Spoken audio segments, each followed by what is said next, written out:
परतूर शहरात एका युवकाचा मृतदेह चक्क नगरपालिकेच्या कचऱ्याच्या गाडीतून वाहून नेण्याचा संतापजनक प्रकार समोर आला।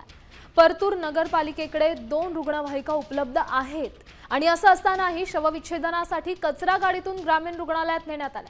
या मृतदेहाच्या विडंबनेमुळे पोलीस आणि पालिका प्रशासनावर नागरिकांमधून प्रचंड संताप व्यक्त होतोय। दोषींवर कारवाईची मागणी करण्यात येते।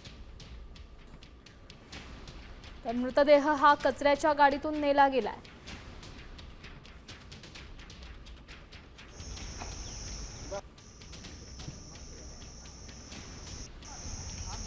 प्रचंड संतापजनक प्रकार हा म्हणावा लागेल, कारण सध्या तरी नागरिकांकडून दोषींवर कारवाईची मागणी केली जाते। 2 ॲम्ब्युलन्स रुग्णवाहिका असून देखील अशा पद्धतीने हा मृतदेह नेण्यात येतोय। या संदर्भात अधिकची माहिती देत आहेत आपले प्रतिनिधी अक्षय शिंदे। अक्षय, हे खरं तर अतिशय संतापजनक आहे। 2 रुग्णवाहिका उपलब्ध असूनही कचरा गाडीतून मृतदेह नेण्याची वेळ येते। कशासाठी, काय कारण?